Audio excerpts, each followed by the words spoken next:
Bloomberg Audio Studios. Podcasts, radio, news. You're listening to the Bloomberg Balance of Power podcast. Catch us live weekdays at noon Eastern on Apple CarPlay and Android Auto with the Bloomberg Business app. Listen on demand wherever you get your podcasts or watch us live on YouTube. And now we're joined here in our studios in Wisconsin by the governor of Mississippi, Tate Reeves. Welcome to Bloomberg TV and Radio, Governor. It's great to have you. As we look ahead to the speakers of this evening, and of course the headliner, the vice presidential nominee, JD Vance, what are you hoping that he focuses on? What message do the people of Mississippi want to hear from him? Well, what I will tell you is I believe that JD Vance is the candidate that is most likely to govern like President Trump is going to govern. I also think JD Vance is a huge addition to the ticket because JD Vance's story speaks to rural voters in places like Mississippi, but also rural voters in Wisconsin, the state that we're in now, and rural voters in Ohio, obviously, but Pennsylvania and Michigan. And we find ourselves at a time in American history where everyday Americans are struggling. They're struggling because of inflation. They're struggling because every time they go to put gas in their car, it costs significantly more today than it did 4 years ago. Every time they go to the grocery store and they buy bread and milk and other essentials, it costs significantly more than it did 4 years ago. And I believe that J.D. Vance's story and what he will tell tonight is going to highlight those facts, that he grew up in a difficult environment. And quite frankly, all of those things are true because of policies enacted by the Biden administration that were intentional. They intentionally increased government spending significantly, which led to higher and higher inflation, and it's hurting people back home. Well, obviously that spending that came out of COVID followed enormous spending by the Trump administration that added trillions to the debt. And we're talking to economists every day here almost, Governor, who are deeply concerned about a ballooning deficit, maybe trillions more, if the Trump tax cuts are made permanent, which could have an inflationary effect. And this problem you're outlining gets even worse. Well, what I will tell you is you don't have to be a math major to figure out that if you have $30 trillion in debt and interest rates are rising as they have done, and let's just say 5% of $30 trillion, we're going to spend $1.5 trillion a year as a country just on interest expense without even paying back any of the principal. And so I think that these are issues that maybe are not top of mind for every single voter across America, but it's certainly important to those of us that operate in the states. We have to have a balanced budget in Mississippi. When I came in 20 years ago, we had a nearly 25% shortfall in revenues compared to the expenditures of the previous administration. And what we did is we went and we fixed it. And so I think good, strong policies, a growing economy will lead to more revenues for the government, and we're going to have to get control of spending. So if we need to get control of spending and everything you just said about how interest rates are higher, it's going to take a lot more just to maintain the high debt levels we have. Why then pursue further tax cuts? Doesn't that not work mathematically? Well, actually, I will tell you, I believe very strongly that government doesn't have anything that it doesn't first take from someone else. And the reality is that as you look at where we find ourselves, every single American knows better how to spend their money than any governmental entity ever will. Certainly the federal government has proved that, but we have proved it in Mississippi as well. We try to be smart and conservative with the people's money, but we've been cutting income taxes in our state. In fact, there are 9 states in America that have no income tax. Of the 41 that have one, Mississippi has the 5th lowest in America, and our economy is booming. Unlike other parts of the country, Mississippi has the lowest unemployment rate in our state's history right now. Mississippi also has more people working than at any time in our state's history. And that's because we have a tax-friendly environment. We have a business-friendly environment. We showed during COVID that as difficult as those times were, our people got up and went to work and took care of themselves. We need more Americans in the workforce. We need more taxpayers. We need more people pulling the wagon and less people sitting on the wagon. You're talking about winning over rural voters, and I know that that's very close to your heart for obvious reasons. We talked to Congressman Brian Stile the other day talking about the hunting territory in northern Wisconsin that he's looking at. But we've been told by a lot of smart people that this election will be decided in the suburbs, that it will be women, that it will be young black men. What's the message to them? Well, I will tell you, President Trump is currently polling better with young African-American men than probably any Republican has ever done. That's right. Certainly. And that's because that particular group also recognizes the same thing that every other American recognizes, and that is inflation. The fact that when they go and they put gas in their car, the money that they are earning is going less and less far. But it's an every economic single day. message. We could talk about a lot of issues. You're striking the economy each time. Well, I think at the end of the day, particularly those who are undecided, I mean, obviously, if you've got the hardcore conservatives on one side and the far left on the other, obviously, there are hot-button issues that those individuals care about. But the ones who are undecided, those in the middle, those that are independents, those are right-leaning Republicans that maybe have not always voted for Trump. I believe it's pocketbook issues. I believe it is economic message that is going to win the day. Because you said pocketbook issues, I would point to a study that was just done by the Peterson Institute for International Economics that found that the tariffs that both JD Vance and Donald Trump have advocated for, a 10% levy universally, 60% on all goods coming out of China, would amount to an annual cost for the average middle-income family of $1,700. Are tariffs the right policy for middle-income people in Mississippi? Well, what I would tell you is the right policy for America and the right policy for Mississippi is for us to bring those jobs that are in China, particularly those production jobs and those other jobs that are situated throughout Asia, bring them back to America. It's about making America great again. It's about creating jobs for those individuals that we just mentioned that live in rural places. You know, we've got in our state, our message of bringing economic development and better and higher paying jobs to our state is a message that is winning the day. We've announced 3 different projects over a 15-month period of over $2 billion in capital expenditures in companies that are coming back to our that are building in America, building in Mississippi, and creating jobs that are paying 25, 30, 35% above the state average on wages. And that's the message that I think people want to hear is we need to be producing more things in America and less things in China. Let's pick through a couple of other issues, and I know one that is important to you is abortion. This is something that we've seen addressed in the platform that I'll ask you about, but I want to bring our viewers and listeners back to your conversation. I remember it distinctly. In 2022, on Meet the Press, here's the governor. What I would say, Chuck, is at the end of the day, there is no right to an abortion in the United States Constitution. That the issue with abortions that makes it very different is that there is a life. There is an American child in that womb, and it's incumbent upon those of us who are elected to stand up for the rights of those individuals that can't stand up for themselves. Governor Reeves on Meet the Press 2 years ago. Now with this RNC, the platform approved on Monday does not include an abortion ban, a national ban, for the first time in something like 40 years. Is that a disappointment?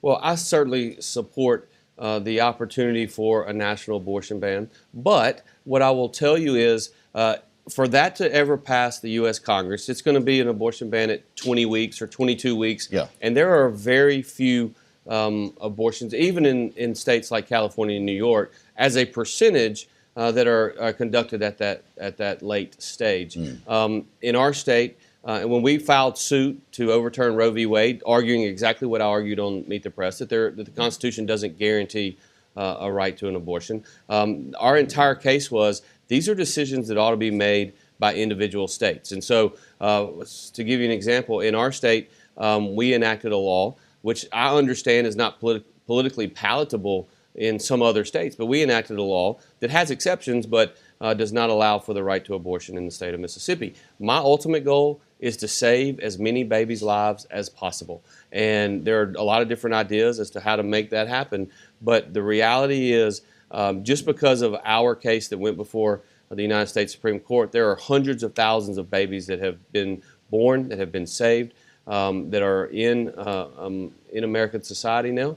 And I will tell you, that's not the end of it. That's not all being pro-life is about, is being anti-abortion. We also in our state have worked very hard to create a culture where we're investing in moms, investing in babies, investing in pregnancy crisis centers to help those who are in need. We've made a call out to our churches, to our congregations, and telling them how important it is that they get involved and engaged. Because I believe very strongly that it's our churches and our charitable organizations can do a far better job helping expectant moms than any governmental entity can. It's just a fact that governmental entities tend to be inefficient, even in states like mine that are focused on this issue. Mm-hmm. Well, Mississippi also, and I know you were just talking about some of the economic statistics, you're proud of the unemployment rate, et cetera, consistently has one of the highest child poverty rates in the country. Do you see no relationship there between very restrictive abortion laws and children who, yes, thousands of them perhaps have come into existence because of that law, but their lives may be of poor quality for it? Well, I can tell you this. I would much rather see a baby that is not killed in the womb or otherwise, that has maybe a challenging upbringing. What we're trying to do is improve education to give every kid an opportunity for success.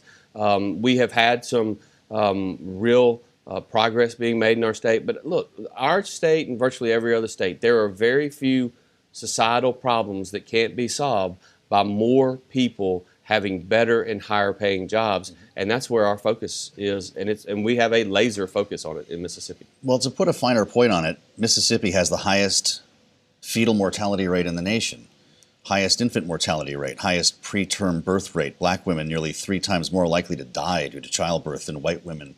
Is that the cost of a pro-life policy?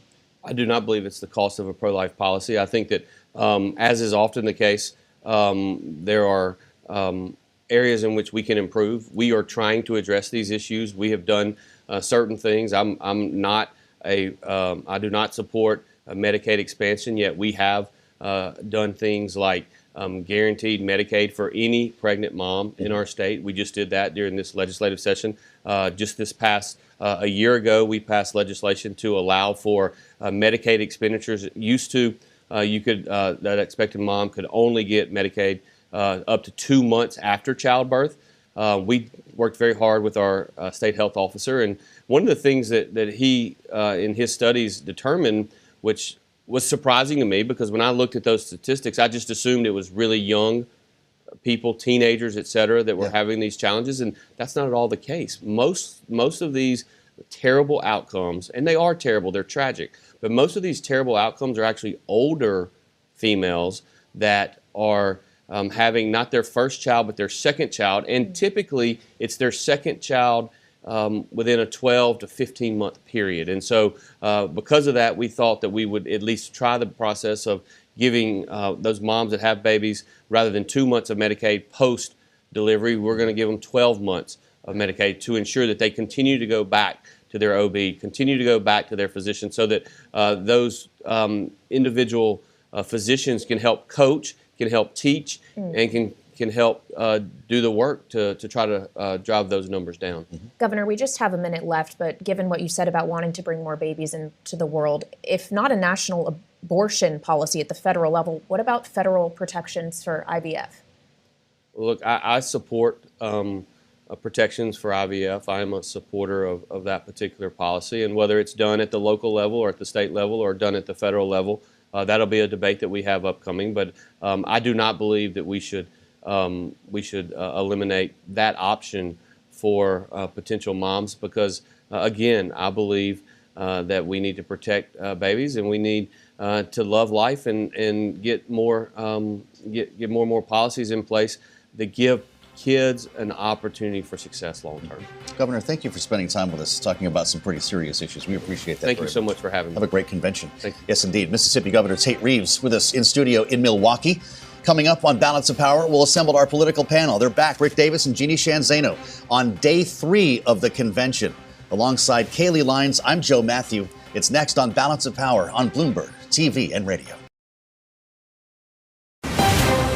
You're listening to the Bloomberg Balance of Power podcast. Catch us live weekdays at noon Eastern on Apple CarPlay and Android Auto with the Bloomberg Business app. You can also listen live on Amazon Alexa from our flagship New York station. Just say, Alexa, play Bloomberg 1130. Alongside Morgan Ortagus, founder of Polaris National Security, former State Department spokesperson during the Trump administration. Lovely to see you at the table. Thank you. Hope the convention's going well for you, and it's great that you're here today, because this is Geopolitics Day, international and national security.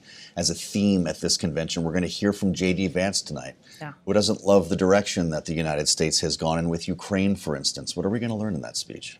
So it's interesting that it is Foreign Policy National Security Day, which is what I've done for the past 20 years. That never happens at a Republican convention, right? Foreign policy is never the theme of an entire day. How about that? And I think from a Republican perspective, it just goes to show how wrong things are going around the world. We think, obviously in August of 2021, we saw 13 of our best young men and women killed in that disastrous withdrawal from Afghanistan. We, of course, in the Trump administration, I was a part of the Abraham Accords team. We handed four historic peace deals over. Then you have Afghanistan fall. Then, of course, you have Russia. You have Putin invade Ukraine. And then last year on October 7th, we saw the horrific murders from Hamas invading Israel. And I'm sure we will get reminded tonight, 10 months later, we still have 5 Americans that are held hostage by a terror regime. Not only do you have the President of the United States with an former President of the United States with an attempted assassination over the weekend, as I've been saying for years, this isn't new news. The Iranian regime has active plots on U.S. soil against former President Trump, against my former boss, Mike Pompeo, Brian Hook, and other senior administration officials. It's unprecedented that an enemy state of the United States would have these many plots against officials where they require, for the past 3.5 years, 24/7 security. Never happened in U.S. history. And then, of course, you're worried about what's happening with China around the world. And I think that Americans are very concerned. They're not only concerned about what's happening at the grocery store, but they're concerned because there feels like there is a chaotic world out there and that nobody is really in control. Well, so let's pick a few parts of the chaos, shall we? You mentioned, for example, the war in Ukraine, which we know that JD Vance is not an advocate for continuing to fund in the U.S. He thinks some kind of negotiated peace is the most realistic outcome. Former President Trump, of course, has said he could end that war in one day. Do you actually believe that? What would a Trump-Vance ticket, president and vice president, ultimately mean for a resolution to that war? So JD Vance is a good friend of mine. I think he's a great pick, but it is the president of the United States, if Trump is reelected, who sets the foreign policy, and he does that with the Secretary of State. And so the foreign policy will be up to the president. Having served in the last 2 years of his administration, and by the way, I've served in 4 administrations, Republicans and Democrats, so I've got a lot of background here. In the last administration, for the last 2 years, we actually provided lethal weapons to the Ukrainians. We had more sanctions and more actions against Russia than any president in modern history since the Cold War, since Reagan. And so when you look, not only were we providing lethal weapons to Ukraine, we were renegotiating New START, we were sanctioning Nord Stream 2. This is an energy discussion that I know you guys have had on Bloomberg. Why does that matter? Because it's not like we're pontificating about what foreign policy would be. We know that we actually took a very strong stance against Russia and supportive of Ukraine in the last administration. Unfortunately, there's a series of probably 10 to 20 different deterrence failures from the Biden administration that led to where we are today. I'm one of those Republicans who are incredibly critical of the delay of weapons over the past 2 years. Unless if you look at it from an economic perspective, the truth is that the Russian economy is doing better than it was before the invasion. The initial sanctions tranche, and I spent years of my life at the Treasury as an analyst doing sanctions, the initial sanctions tranche that the Biden administration did with the Europeans was fantastic, but it was never followed up on secondary sanctions. We never took Russian banks off the market. We never prevented them from exporting oil and energy or from their minerals and mining. And so, even our LNG export ban in January, for example, we've seen billions of dollars, $21 billion just in 2022, that Russia gained from their LNG exports that they were able to use to fund their war machine. So the sad reality is they actually have figured out how to circumvent our sanctions. And they have this, what I call, supply chain of terror between Russia, Tehran, North Korea, and China, where they are able to resupply themselves from a munitions perspective with drones, ballistic hardware. They're actually resupplying themselves faster from a munitions perspective than the West can. And that's, I think, should be incredibly concerning to all of us. Well, it's interesting. I don't know if you're implying that a Trump 2.0 would pursue secondary sanctions, because we've asked a lot of lawmakers about this. You would push for it. Okay. Well, that's really interesting, because Donald Trump says he can end this war on day one, that it's a phone call, this thing is over. We don't need secondary sanctions in a world like that. You've been in this game for a long time. Do you take a commander-in-chief seriously talking like that? Yeah, I mean, listen, I think he has there's no doubt, if you look at it from a policy perspective and not a rhetoric perspective, we were much tougher on Russia than the Biden administration But how do you was. end a war in one afternoon? Well, I mean, listen, we don't know if Trump is elected. We have no clue what we will inherit in January of 2025. So who knows what you're going to get there. So you'll have to deal with the situation there. Obviously, he's going to have a tough negotiation. So you ask yourselves, the people now who are negotiating to get 5 Americans out 10 months later from a terrorist group, they can't get these Americans out. They can't finish a negotiation between Israel and Hamas. These are the people that you think will be better negotiators than we are. When we negotiated the Abraham Accords, sorry, I know the negotiators. I was a part of the team. I'd bet on the Trump negotiating team every day of the week. Who are you betting on will be Secretary of State as part of that team? I think that he has a ton of people to choose from. I don't know if these people are interested, but I will just tell you what I think. I think Rubio is incredibly impressive. Bill Hagerty, my senator. Listen, I'm biased. I'm from Tennessee. He's my senator. Rick Grinnell has a very close relationship. Tom Cotton is another senator who's been in the foreign policy side for a long time. So I wouldn't be surprised if the president picks an ally from the Senate. All right, Morgan, it was great to have you here in Milwaukee. Thanks. Appreciate your time. Former State Department spokesperson Morgan Ortagus. We appreciate it. You're listening to the Bloomberg Balance of Power podcast. Catch us live weekdays at noon Eastern on Apple CarPlay and Android Auto with the Bloomberg Business app. Listen on demand wherever you get your podcasts or watch us live on YouTube. And we want to continue this conversation on China now. We're joined by a member of the House China Select Committee, Congressman Carlos Gimenez of Florida, who's here with us in our studios in Milwaukee on Bloomberg TV and radio. Congressman, thank you so much for your time. We talk a lot about China because JD Vance, just earlier this week, after it was announced that he was the vice presidential pick, said that it is the number one threat the U.S. faces. Yes, it is. For now and the foreseeable future, China is the number one threat that we face. And how do you expect a Trump-Vance administration would address that? Is this purely tariffs or is it something else? No, it's, look, China has made no secrets that it wants to be the number one economic power in the world. It wants to be the number one military power in the world. They're now aligning themselves with Russia, North Korea, Iran to create a new world order. And the new world order doesn't include the United States of America. So that is the number one threat. It's a very brutal communist dictatorship. It oppresses its own people. It's accused of genocide. It uses slave labor. And I've been saying for a long time that we need to start to decouple from China as soon as we can. Much of our supply chain comes from China. We've become way too dependent on China. We need to bring back manufacturing to the United States, especially manufacturing that deals with our security, our defense industries. We're lacking. Look, in World War II, during World War II, for every carrier that Japan built, we built 6. And so we outproduced Japan. Right now, China holds an edge of 232 to 1 in shipyards.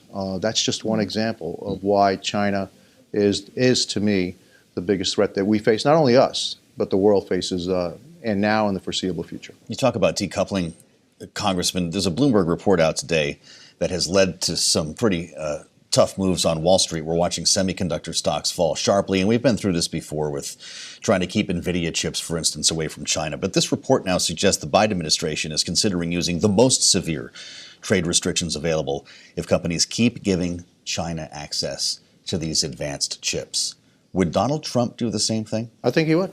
I think that he understands the threat that China poses. They frankly stole much of the stuff they're selling to us right now. They stole from us. All right, we invented the chips. Now their threat to Taiwan. Taiwan controls 80% of the chips. Yeah. Right, and so if China were actually to invade Taiwan and actually then control Taiwan, they would control 90% of the chips in the entire world, which is kind of like what they do in everything they do.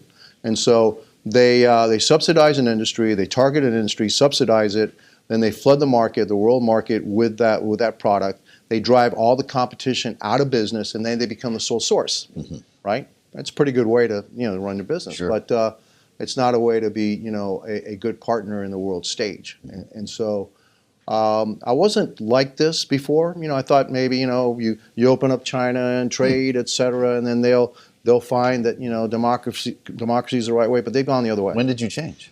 I changed when I went to China. I went to China when I was the mayor of Miami-Dade County, thinking that, well, maybe we can get some Chinese transportation assets for Miami-Dade County, et cetera. Okay, maybe they can invest in Miami-Dade County. And when I walked out, I said, I want nothing to do with them. Zero. Why? Because every time that I was dealing with supposedly a company, all right, I was dealing with the executives of the company. There was always a couple of people right over there, okay? How about that? That whenever I asked them a question, they would always look to those people over there. That was the Chinese Communist Party. PRC. The PRC. And the CCP was there, okay? And so, yeah, I said, well, no, not really. And then I didn't see the sun for about 2 weeks when I was there because of all the coal they were burning. And so here they are, a champion supposedly of green energy and part of the Paris Climate Accord, and yet they are polluting. You know, they're the world's biggest polluter by far. So no, I didn't like the way they did business. I didn't trust them, and so I came away completely different opinion than when I walked into China. So that was very beneficial to me. And you know what? President Trump was right. Senator Marco Rubio, who I'm pretty good friends with, he was right. Yep, they're the biggest threat that we have. Well, you bring up Senator Rubio, another Florida man, obviously, who was not selected for the vice presidential pick. But Florida is an interesting case study, as there has been suggestions, given abortion, for example, that it may be a state in which Democrats could more easily play this cycle. I'm sure you probably don't actually believe that. But we are seeing interesting demographic shifts, even if it's not an entire state being up for grabs. Yeah. Latino voters going over to Donald Trump. Same with black voters. And what do you assign that to? Why is that happening? You know, Ronald Reagan once said back in, I think back in the 80s, or maybe in the 80s, when he was president, that Latinos, Hispanics, or Republicans, they just don't know yet. They're starting to figure it out. We hold our same values. We have family values. We're people of faith. We believe in hard work. We believe in the American dream. And we are Americans. We want the same thing everybody else does, you know? So, yeah, they're coming over. We're coming over. No, Florida's not in play. Florida's going to go big time to President Trump. Even in Miami-Dade County, my home county, which is pretty, it was historically much a big Democratic stronghold. That's lessening by every single election. And you see that in the polling data. You see that in the results from 16 to 21. From 16 to 20 to 22, the huge shift in Miami-Dade County itself. And if the Democrats don't come out of Miami-Dade County with a huge lead or buffer, right, they're toast. And so they're not going to come out of Miami-Dade County with much. I think Donald Trump has a really distinct possibility of actually being the first Republican president in a very long time to actually win Miami-Dade County. Wow. At this Republican National Convention, the party has more than 70 influencers, as they are known, credentialed as part of this convention to try to deliver the message, reach out to younger people, talk about the platform and so forth. Many of them using TikTok as a platform to do that. Does that bother you? Yeah, it does.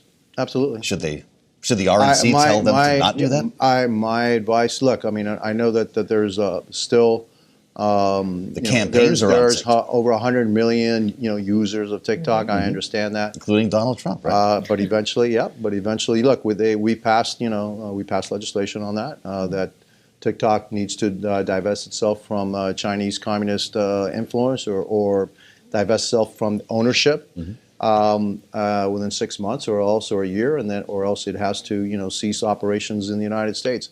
So TikTok has concerned me, continues to concern me. But as long as there's still over 100 million users, I understand the reasons why. But does it bother me? Yeah, it bothers me.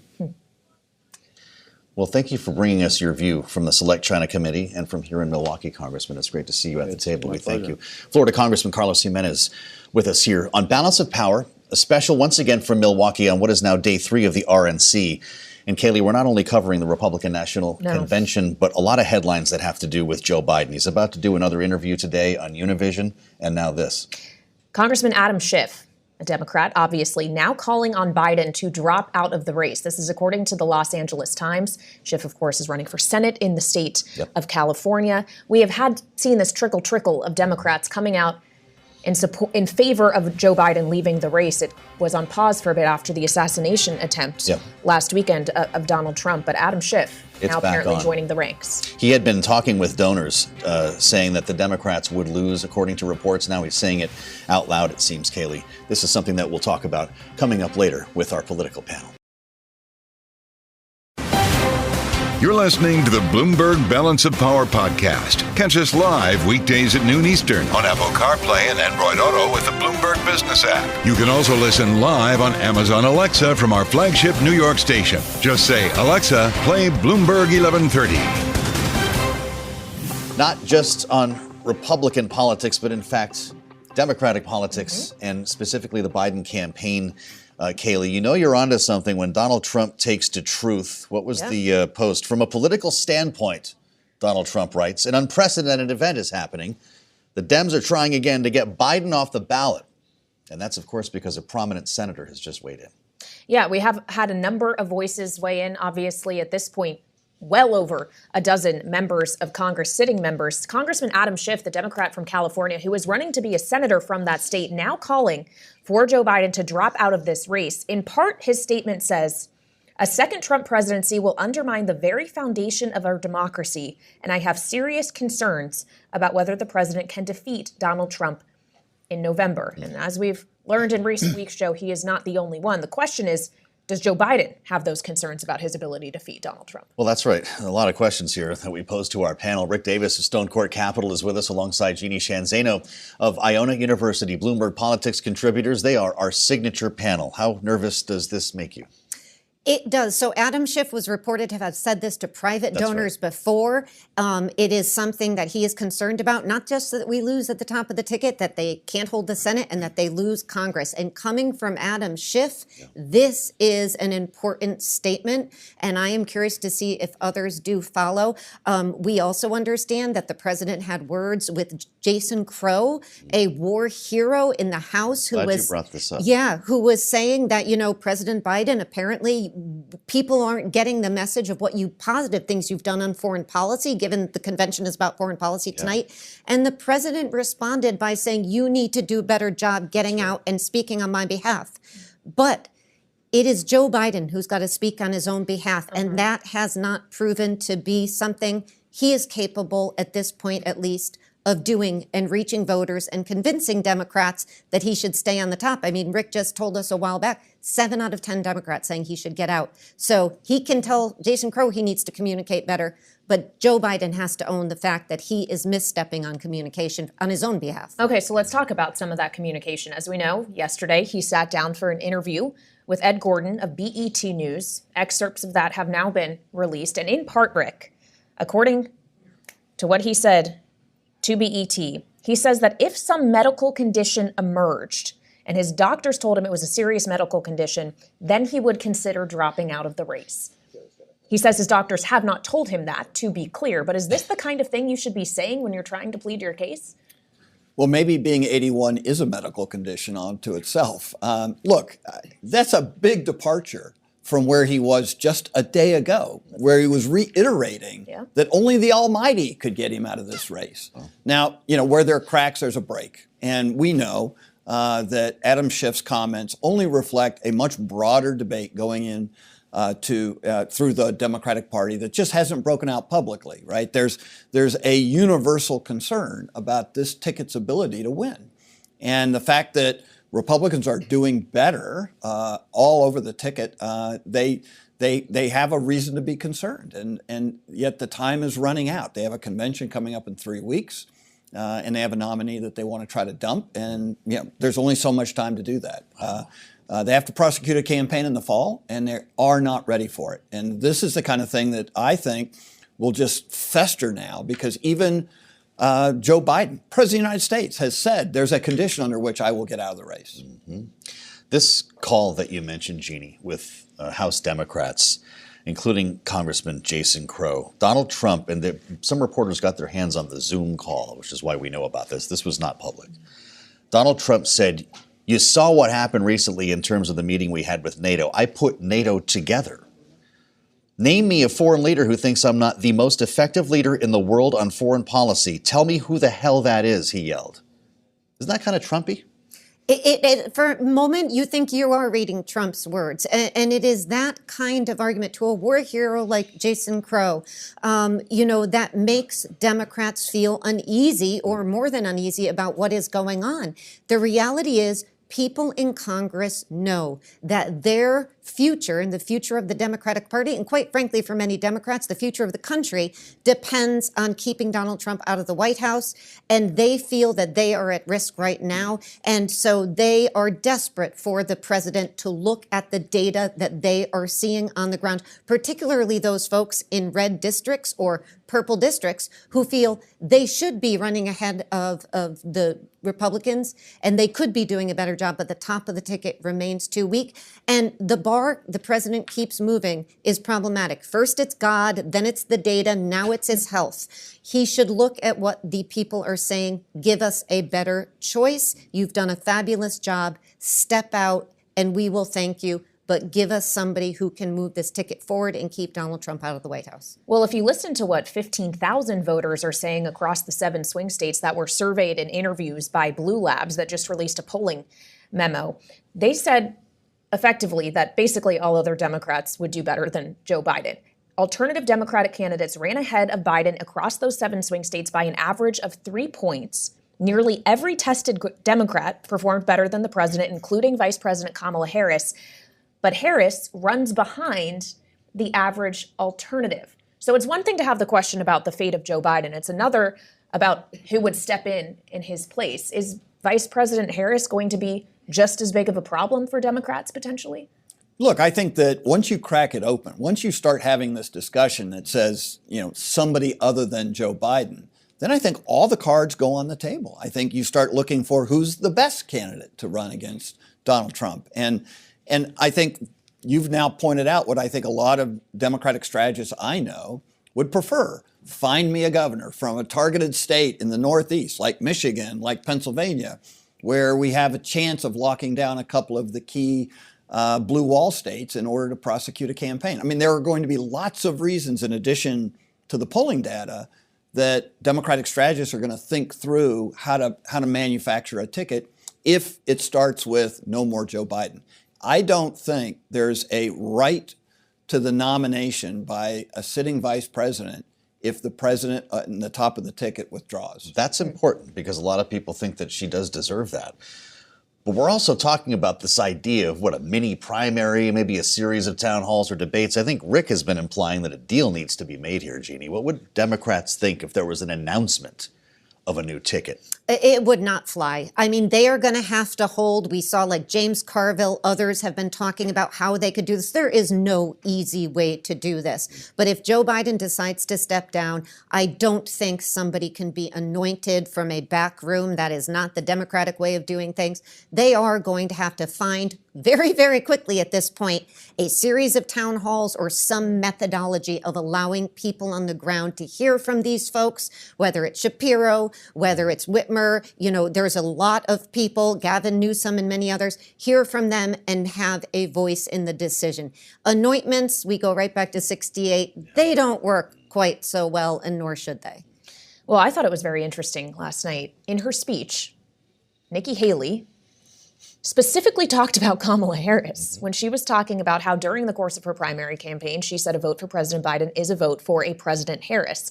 And she hit that repeatedly. I wonder if we'll hear more of the same. Keeping our options open. The next 2 days here at the RNC. Rick Davis of Stonecourt Capital and Jeanne Zaino of Iona University, our political panel, will be sticking with us. We'll be back with you in just a few minutes. But let's get some more insight into what exactly we could expect to hear in tonight's speeches. Bloomberg's Tyler Kendall is here with a preview. And of course, the headliner tonight is JD Vance, Tyler, and the theme is foreign policy.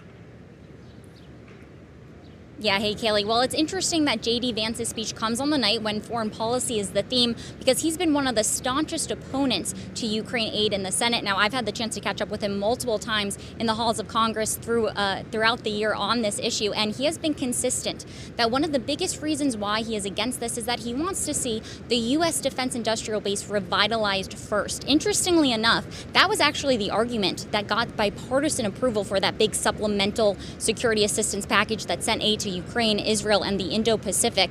But the difference here, so we saw bipartisan lawmakers talking about how this would create more jobs and revitalize our factories. But the difference here when it comes to Vance is that he wants to see our stockpiles replenished first before we send those weapons abroad. And he normally talks about this when we're talking about competition with China and China boosting its own domestic manufacturing, and also when it comes to American jobs building this equipment instead of sending those jobs overseas. So Kailey, we're definitely going to be watching how JD Vance threads the needle on Ukraine aid and then also on China, which shortly after he received the nomination called the U.S.'s biggest threat. Of course, JD's the headliner tonight, JD Vance, Tyler, but we just got our first glimpse of the official speaking schedule. Who else are we going to hear from? Yep, well, we're going to hear from former President Trump's son, Donald Trump Jr., as well as some other members of Congress. That includes Congressman Michael Waltz, a Republican from Florida who's a veteran and also serves on House Foreign Affairs. That kind of goes with the policy and the theme of foreign policy tonight. Also, yep. Doug Burgum is going to take the stage. He, of course, was one of those names floated around as a potential vice presidential pick for former President Trump, and now there's talk about whether or not he could end up with a cabinet position, and also his ties to some big donors that might help the Trump campaign moving forward. Really interesting. Doug Burgum, not with the rest of the runners-up we saw last night. Tyler, Kendall, thank you, reporting from Milwaukee for Bloomberg as part of our coverage here at the Republican National Convention. As we now reassemble our panel, Rick Davis at Stone Court Capital and Jeanne Zaino, Iona University, are with us here in Milwaukee with a lot more to talk about ahead of tonight. We mentioned some of these names already. What does that mean when you see a Burgum like that, not lumped in with all the other losers last night? Does that mean Donald Trump has bigger plans for him? I say loser with, you think Secretary Burgum? I mean, Governor Burgum. Literal sense, yeah. Yeah, no, I think that it's definitely a status symbol, right?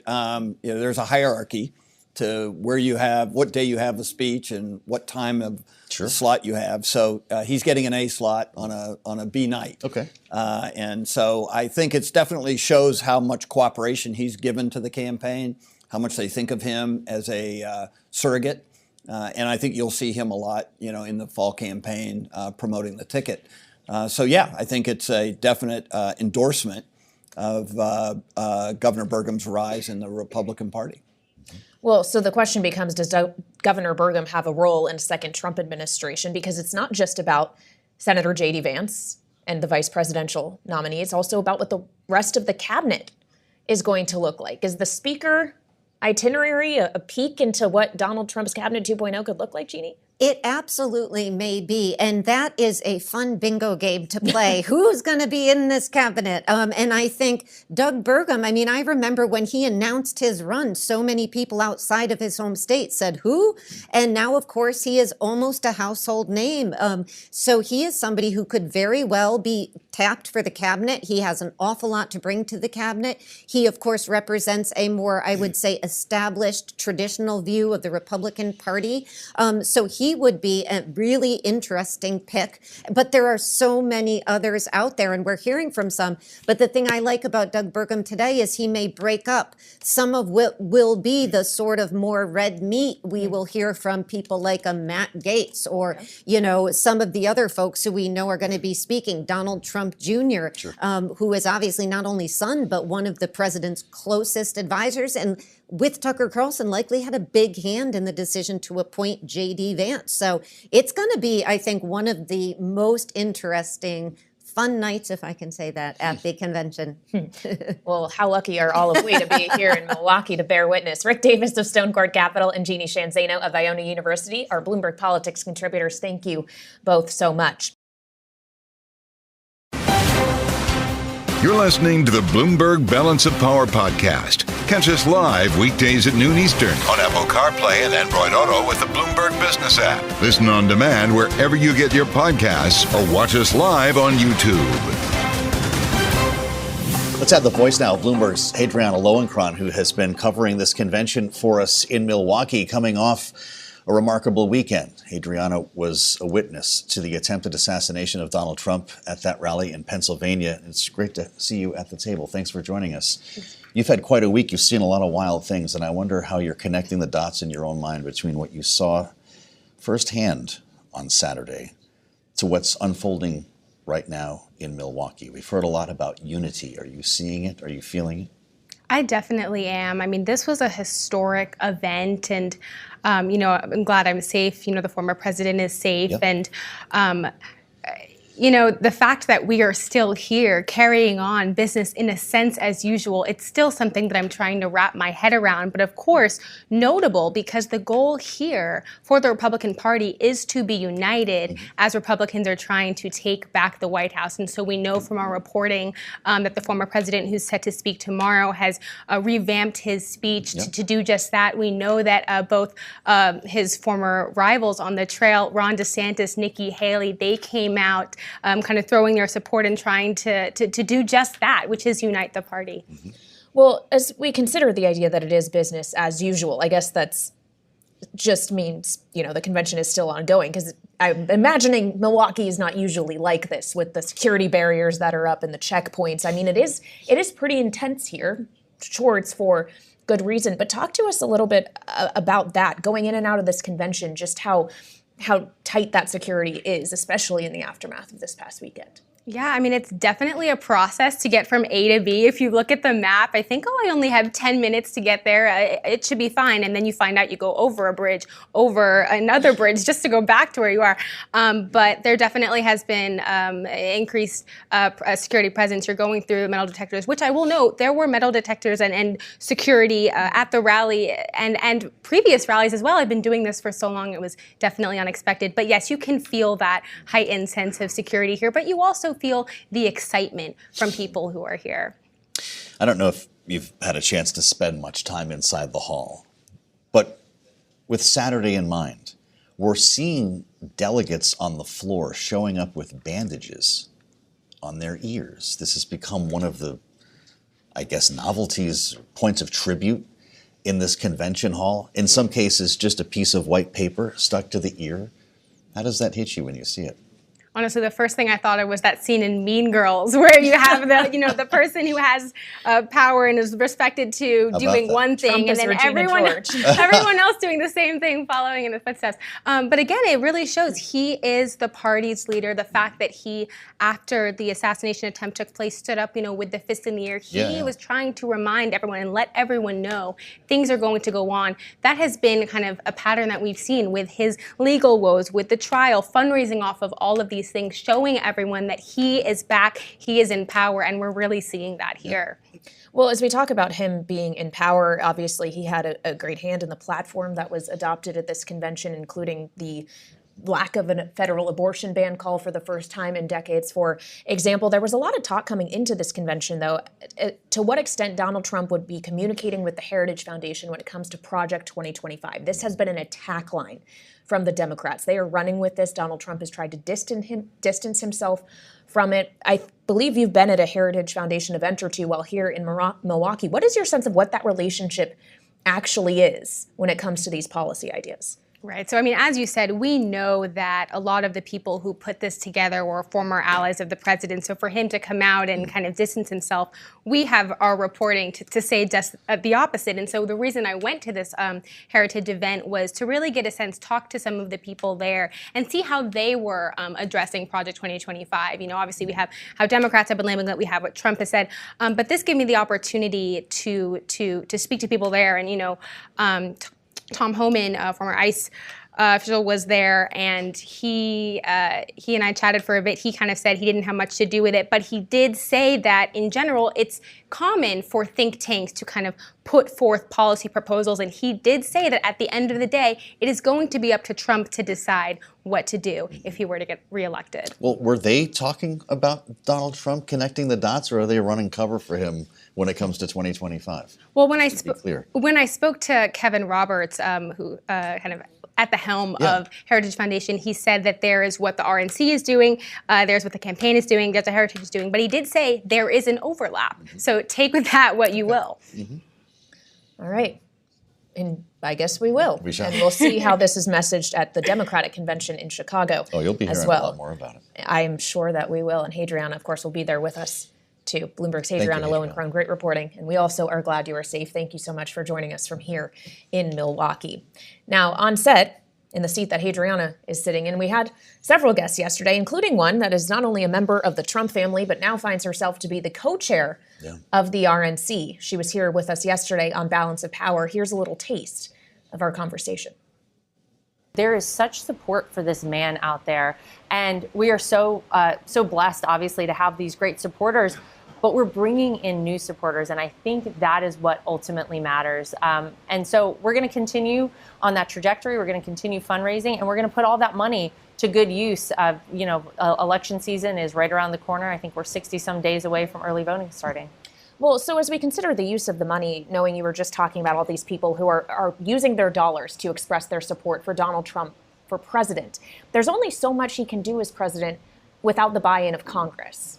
So the composition of the House and Senate is also going to matter for actually getting his agenda across. To what extent do you plan to allocate those resources into some of those more difficult races to either flip the Senate or retain the House? Well, it's huge. It's everything. It's obviously we want to win the White House, but to your point, you can't do that much other than executive order if you don't have a House and a Senate. And we certainly want to expand the lead in the House and take back the Senate. And obviously we have our partners at the NRCC and the NRSC who are primarily responsible for those races. But look, anywhere we as the RNC think we can be a value add and give a boost that is needed, we certainly will turn our attention. You look at a lot of very important congressional races in states like New York and California. You have some, Montana's a big state as well. And so wherever we see that we are needed, we will be there as the RNC. Our conversation with Laura Trump, who spoke at the Republican National Convention last night. As we turn now to the congressman from Arkansas, Republican French Hill is with us in Milwaukee. It's a who's who here in Wisconsin, and now the convention is real for us, sir. It's great to see you. We have spent, of course, so much time talking in Washington about policy, frequently financial regulations, crypto, but I think of you first and foremost as an establishment Republican, an old line GOP guy. And we're hearing a lot of different ideas at this convention that might reevaluate what that actually means to be a Republican when we're talking about tariffs. In the case of JD Vance, a higher minimum wage. Is this still the Republican Party that you recognize? Sure. I think the Republican Party's always been a big tent party. And since the Reagan administration 40 years ago, we've made an effort. How do we get working Americans back engaged with the Republican Party? And one of those things is to be talking about jobs, opportunity, workforce, bringing jobs home from overseas locations. Many rural communities were devastated in the 90s when so many companies took their manufacturing offshore. And President Trump, in his first term, used his leadership to redo the North American Free Trade Agreement to the USMCA. He brought jobs and investment back to the U.S. with that, has made us the preeminent place to come do manufacturing. And of course, he got some trade concessions from China and Japan during his term. So my view about Donald Trump and tariffs is that is the ultimate stick to bring people to the table. And over my career in economic policy, I've seen a lot of presidents use that. President Reagan himself, voluntary auto restraints, VRAs against Japan, limiting semiconductor imports back in the 80s. So this is not an unfamiliar territory for Republicans. But when we think about what, for example, increased tariffs on China will actually mean economically, not just for China, but here at home. I've asked this questions to a lot of your colleagues, and I'm not sure I'm really getting a straight answer because economists, and you sit on the Financial Services Committee, you are hoping to be its next chairman. So I know you know how this works. Higher tariffs raise the costs of goods. This is going to be an inflationary policy, is it not? We have two trends, major macro trends that are both inflationary, aside from the overspending in Washington and lax monetary policy, and that is tariffs and reshoring. Both are going from low-cost supply, single sources in a faraway land, to trying to be nearshoring or friend shoring, if you've heard that term. Those things also raise prices in the short run. They may be better in the long run for redundancy and resiliency in supply and fair pricing, and also across the board tariffs can be very inflationary. That's why I say if you use it as a cudgel, it's a good economic tool. If you use it across the board, period, full stop, and just say we're going to penalize one country in all product categories, you're going to create, in those product categories, high prices for American consumers. So I think it's about that constructive tension. My days in public policy, we used it as a cudgel to open up markets for American export, American intellectual property to be treated fairly, and I know that's where the president wants to achieve with China, for example. Yeah. With China in mind, we're looking at the NASDAQ tumble here today. It's down about 3% at the moment.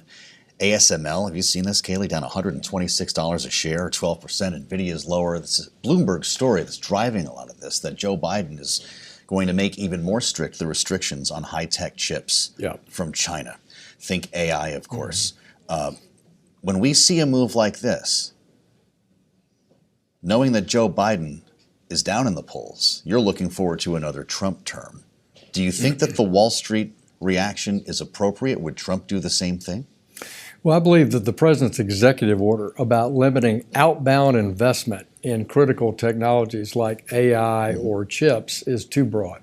And I prefer a green light, red light approach where we name a particular technology, particular intellectual property concern, or even an exact company and say, this company is off limits for American investment. I think that's the better way to go. When you say, well, we're going to limit technological innovation in AI, what does that mean? Every company, every entity is thinking about AI, and I think that does not give clear market signals about what U.S. policy is for national security purposes. We all want to limit China's access to our dual-use intellectual property that they're now turning and using against us in an international warfare sense. So that's true. You like this policy? I don't You just want a more direct approach. I think the kind of approach that President Trump used, where we had lists at the Commerce Department, lists at the OFAC list, at the Treasury, a DOD strategic company list, that's a better way to go because it's a green light, red light situation and not a broad ban on global investing by U.S. investors in AI. I think it's too vague. I think we need to keep working on this. I'd like to talk about another form of technology, crypto technology, which of course you are passionate about. You chair the Digital Assets Subcommittee in the House. Both Donald Trump and JD Vance are pretty crypto positive, it seems. Donald Trump increasingly so, but we both know there's only so much power the president has to assist with regulation. Congress has to write a lot of those rules. What could Trump and Vance do on their own if they don't have both chambers of Congress? Knowing how difficult it has been to get legislation through the House, it has happened, obviously, during this Congress, but the Senate is a whole other ballgame. Well, I think being pro-innovation for digital assets is a good position for President Trump. He's been very outspoken on it. He's against a central bank digital currency where the Fed at retail offers a digital currency. That's a bad idea. But being pro-innovation is good.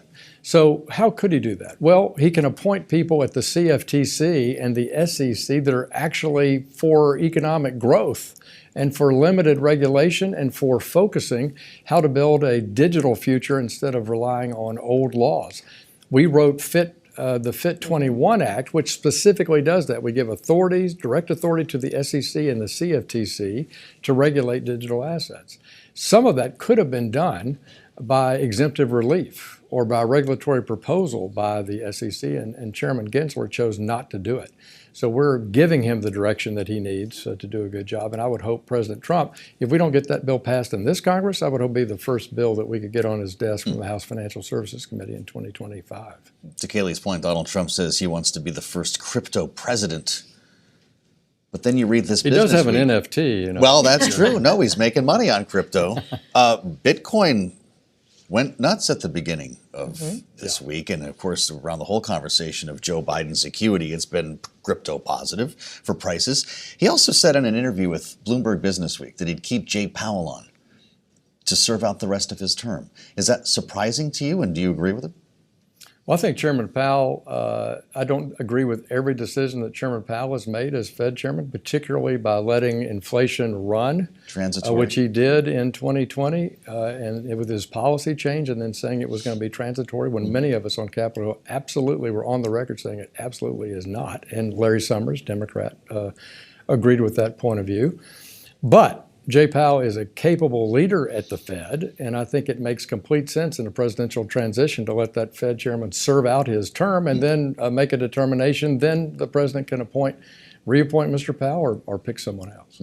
Should the Fed chair and the rest of the FOMC, for that matter, feel comfortable cutting rates before the election if the data warrants it? I think only if the data warrants it. I've been very, as you know on this show, I've been not seeing that data warranting a cut here in the near term, but we're looking at it every month. And they need to have the independence to do the job they think is appropriate in the Fed. I value Fed independence. We've had it both ways in American history, and I prefer an independent Fed. We heard in Jay Powell's hearings on Capitol Hill last week, a few Democrats suggest that a cut or even a hike in September will be billed as political because of its proximity to the election. Well, do you buy into that? Look, I think everyone on the Open Market Committee knows that anything they say or move they make one way or the other between now and the first Tuesday in November is going to be deemed political by one side or the other. They're very Should that keep them from doing it? No, I think they've got to stick to their knitting. But this is why I prefer rules like the Taylor rule. I prefer an analytic approach instead of a Kentucky windage approach, or as my friend Jim Grant says, a PhD standard for setting rates as opposed to the gold standard or a mathematical approach. But look, they're going to be under criticism regardless. And I think they need to do what's right because inflation is costing our families thousands of dollars more. And it's a key reason why I suspect that President Trump will be reelected because of Joe Biden's mishandling of the economy at a key moment, which is how it costs for households and property and casualty insurance and rent and gas and groceries, all the things you cover every day. All right. Well, Congressman, we always appreciate you joining us here at Bloomberg. Great to be with you. Congressman French Hill of Arkansas, of course, of the Financial Services Committee, and hoping to be its next chairman.